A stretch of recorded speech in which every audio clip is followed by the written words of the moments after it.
National today 24/7 news देख रहे हैं आप। मैं हूं आपके साथ कनिका।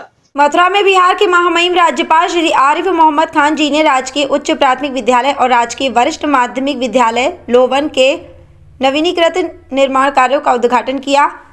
सनश्योर एनर्जी द्वारा CSR के फंड से 2 विद्यालयों का नवीनीकृत कार्य कराया गया।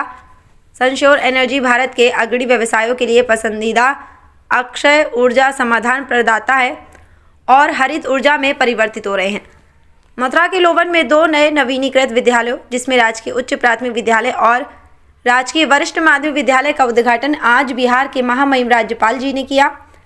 बिहार के महामहिम राज्यपाल जी आरिफ मोहम्मद खान जी ने उद्घाटन समारोह में भाग लिया, जिसमें श्री पूरन प्रकाश, माननीय विधायक बलदेव, श्री चंद्र प्रकाश सिंह, DM श्री शैलेश कुमार पांडे, DIG, वरिष्ठ पुलिस अधीक्षक श्रीमती निशा, उप जिलाधिकारी सदर श्री आदेश कुमार, उप जिलाधिकारी महावन, श्री सुनील दत्त, बेसिक शिक्षा अधिकारी और श्री दिनेश कुमार त्रिपाठी, खंड शिक्षा अधिकारी सहित अन्य गणमान्य व्यक्ति भी उपस्थित थे।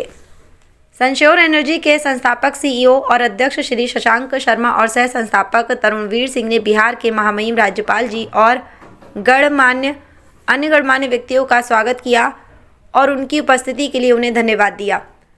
महामहिम राज्यपाल श्री आरिफ मोहम्मद खान जी ने शिक्षा की परिवर्तनकारी शक्ति पर जोर देते हुए कहा कि शिक्षा के माध्यम से ही समाज की प्रगति सुनिश्चित हुई है। शिक्षा न केवल व्यक्तियों को सशक्त बनाती है बल्कि हमारे संयंत्रों के आसपास के समुदायों के समग्र विकास को भी उत्प्रेरित करती है। शिक्षा सबसे शक्तिशाली मार्ग है जिसके माध्यम से हम एक मजबूत, अधिक विकसित भारत के निर्माण में योगदान करते हैं। इन स्कूलों के नवीनीकरण में बुनियादी ढांचे में सुधार जैसे नवीनीकरण, पुनर्निर्माण, छात्र छात्राओं के लिए अलग अलग शौचालयों के साथ बेहतर स्वच्छता सुविधाएं, पीने के पानी के स्टेशन, आवश्यक कक्षा फर्नीचर आदि प्रदान किया गया है। सनश्योर एनर्जी कंपनी स्वास्थ्य, शिक्षा, सामुदायिक कल्याण और पर्यावरण पर सक्रिय रूप से काम कर रही है। वक्फ बिल पे मेरे कहने का नहीं है, ये तो सरकार में अभी तो किसी को नहीं पता कि उसके प्रोविजन क्या हैं, हम नहीं जानते। लेकिन मैं एक बात जानता हूँ, मैं उसके विस्तार में नहीं जाऊंगा क्योंकि मैंने उसका अध्ययन नहीं किया है।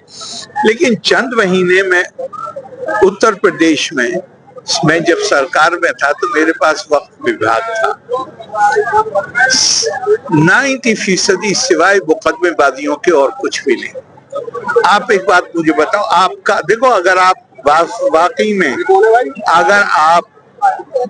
अगर आप वास्तविक पत्रकारिता हम करें तो आपको ये काम करना चाहिए कि आप ये देखिए कि मथुरा में कितने वक्फ हैं और क्या कोई चैरिटी ऑर्गेनाइजेशन चल रही है यहाँ पे।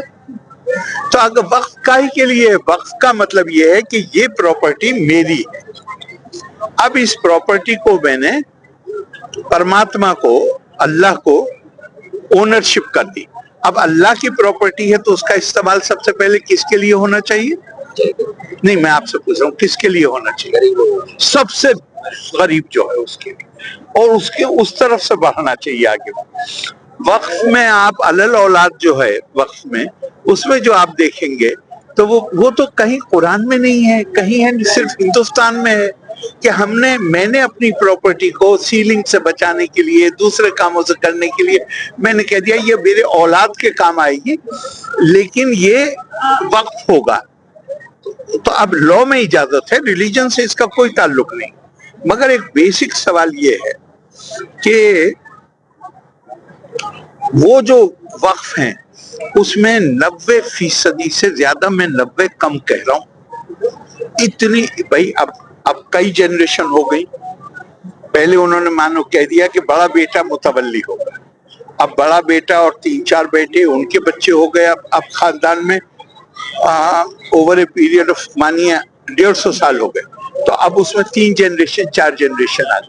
अब वहां पे आ गए 40-50 लोग हैं, मुतवल्ली एक हो सकता है। अब वो 49 जो हैं वो उसे रोज गालियां दे रहे हैं, उसके खिलाफ मुकदमे कर रहे हैं। होना चाहिए कि नहीं?